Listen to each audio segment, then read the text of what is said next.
ছোটবেলা থেকে চানাচুর বলতে আমার একটাই পছন্দ, মুখরোচক। স্বাদে, স্বাস্থ্যে। ভালো খান, সুস্থ থাকুন। মুখরোচক, ভালোবাসার ৭৫ বছর। এখানে কোনো প্রেস মিট হচ্ছে না, এটা একটা আলোচনা। কারণ সত্যি তো একটা ইন্ডাস্ট্রিতে এতগুলো পরিচালকরা, ২০০ জন পরিচালক এবং আমাদের কলাকুশলী, আমাদের টেকনিশিয়ান বন্ধুরা, আমাদের শিল্পীরা সব থেকে দেব এখনো আমার সঙ্গেই আছে, কারণ ও গেছে ঘাটালে, সারাক্ষণ ভিডিও কলে কথা বলছে। আমরা চেষ্টা করছি আলোচনা। আমাদের একটু আগে গৌতমদা আমাদের সিনিয়র মোস্ট সেদিন ছিলেন না। আমরা মনে হয় যে আমাদের এখানে ভূমিকা নেই। আমাদের ভূমিকাটা হচ্ছে আমরা ইন্ডাস্ট্রিতে ৪০ বছর ৫০ বছর কাজ করার পরে ইটস লাইক একটা ফ্যামিলির মতো, যেটা বারবার। কিন্তু কি হয় জানেন তো, সময়ের সঙ্গে সঙ্গে, টেকনোলজির সঙ্গে সঙ্গে, দিনের সঙ্গে সঙ্গে কিছু কিছু নিয়ম আছে, কিছু প্রসিডিউর আছে, যেগুলোকে পাল্টানোরও দরকার আছে। সবাই মিলে বসে সেখানে বেনিফিট। আমরা সারা জীবন লড়াই করেছি টেকনিশিয়ানদের সঙ্গে থাকাটা হচ্ছে আমাদের একটা বড় ধর্ম, এবং তার সঙ্গে শিল্পীদের। আপনারা জানেন আর্টিস্ট ফোরাম একটা বড় একটা সংগঠন, যেখানে প্রচুর শিল্পীরা কাজ করে। আর ডিরেক্টর, আমার কথা হচ্ছে যে পরিচালকরা, এখানে আমার কথা বারবার মনে হচ্ছে যে এখন যে জায়গাটা আমরা দাঁড়িয়ে আছি, এখানে লড়াইটা কিন্তু আসলে কোনো লড়াই না, জাস্ট মান সম্মানের লড়াই চলছে। এটা মান সম্মানের লড়াই চলছে। একটা পরিবারে যদি আমরা সবাই একসাথে বিলং করি, ও মান সম্মান, মান অভিমান এগুলো সবই থাকবে। তার জন্য তো পরিবারটা ভেঙে যায় না। আমি বারবার একটাই কথা বলছি, যেখানে যেখানে আমাদের ডিফিকাল্ট এরিয়া, প্রডিউসাররা, টেলিভিশন প্রডিউসার, ওটিটি, কিছুদিন আগে আপনারা দেখেছেন একটা কথা, যেটা নিয়ে আমরা আলোচনা করছিলাম, যে আমরা চাই গ্রোথ। আজকে সারা ভারতবর্ষে কথা হচ্ছে প্যান ইন্ডিয়ান ফিল্ম। আমরা কথা বলছি, লিখছি। প্যান ইন্ডিয়ান ফিল্ম বানাতে গেলে আমাকে বাইরের মানুষদেরকে এখানে আনতে হবে। কদিন আগে আপনারা জানেন যে সেটা খুব সহজে মিটে গেছেন, কারণ আমাদের সবাই ভালোবাসার মানুষই বলবো, মাননীয় মুখ্যমন্ত্রী দিদি যাকে বলি, তিনি ইন্টারভেন করাতে, নাহলে একটা হিন্দি বড় সিরিয়াল এখানে একজন প্রযোজক কাজ করছেন, পরিচালক কাজ করছেন, এটা ভেবে আমি আমার জায়গা থেকে একটা বড় হিন্দি সিরিয়াল, সেটা কোনো কারণে বন্ধ হয়ে গেছিল, হয়তো কয়েক ঘন্টার জন্য। বেশ নতুন ৩-৪টে সিরিয়াল, এই বন্ধ হবার প্রবণতাটা কেন হবে? আমার কথা হচ্ছে যে কাজ কখনো বন্ধ হওয়া উচিত না।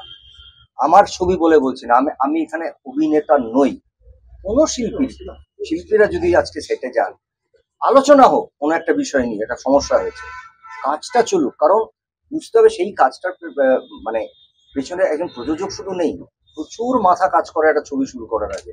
অভিনেতা, অভিনেত্রী, তার অ্যাসিস্ট্যান্টরা, ডিরেক্টর অ্যাসিস্ট্যান্ট, ক্যামেরাম্যান, এরা ১.৫ মাস ২ মাস ধরে রেকি করে একটা ছবি বানানোর আগে। তাতে সব পরিশ্রমটা বন্ধ হয়ে গেল। এবং আলটিমেট বানাচ্ছি কাদের জন্য? দর্শকদেরকে কিছু একটা ভালো কিছু উপহার দেওয়া যায়। সেটা সিনেমাও এক, ওটিটিও এক, টেলিভিশন সিরিয়াল এক। এই পরিশ্রমটা আমরা করি কেন? দর্শকরা যাতে ফাইনালি বলেন বাহ।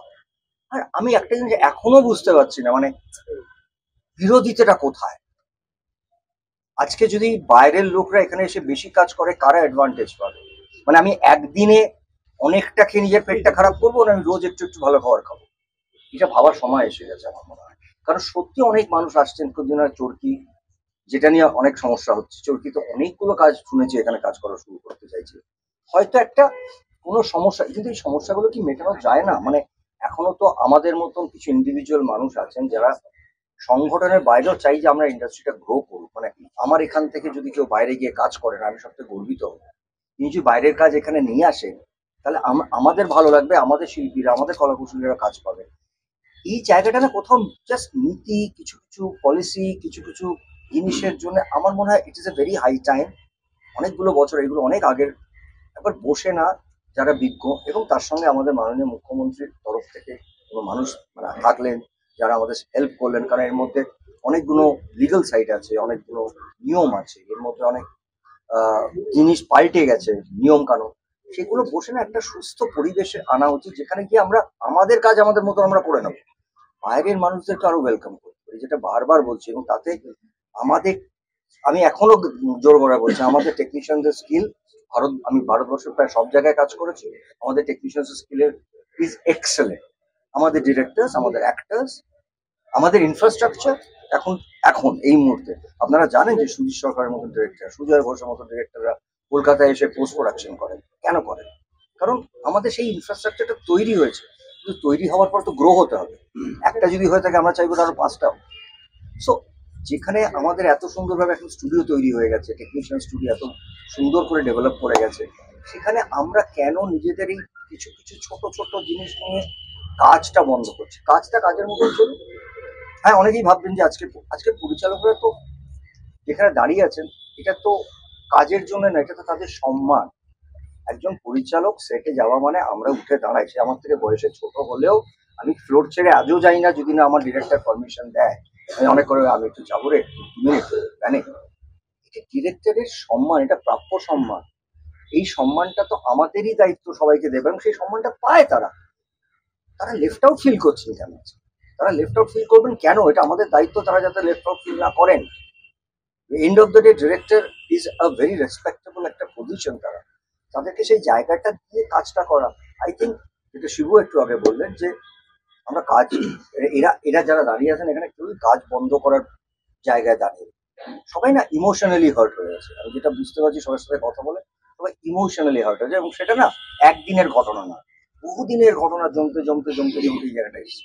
I think we should set নিজেদের মধ্যে কাজ কাজের মতন চলুক। যে জায়গাগুলো আমাদের সমস্যা হচ্ছে সেগুলো অ্যাড্রেস করা দরকার, সেগুলো দরকার হলে রিজিড না হয়, সবার কথা শুনে যেটা ঠিক হওয়া উচিত সেটা ঠিক পথে চললেই আমাদের মনে হয় সমস্যা নেই। আমাদের ভিতরে কি চলছে সবাই শুনতে পেয়েছে। আমি একটা কথাই বলবো যে আজকে 4টের সময় মোস্ট প্রবলি আমাদের টেকনিশিয়ান বন্ধুদের একটা মিটিং আছে। তো আমি সেখানে ওদেরকে যেটা শিবুও বলছিল, আমিও হাত জোর করে বলছি যে আপনারা বিবেচনা করুন এবং আপনারা ভাবুন যে কালকে থেকে কি করে কাজ শুরু করা যায়। ভালোবাসার মানুষ, হ্যাঁ, আপনারা সবাই প্রত্যেকে আমাদের খুব কাছের মানুষ। আপনারা ছাড়া আমরা ফ্লোরে গিয়ে কিছু করতে পারবো না, আর আমরা ছাড়া আপনারা ফ্লোরে গিয়ে কিছু করতে পারবেন না। সো আমি সবার কাছে অনুরোধ করব যে ইগো ছেড়ে দিন।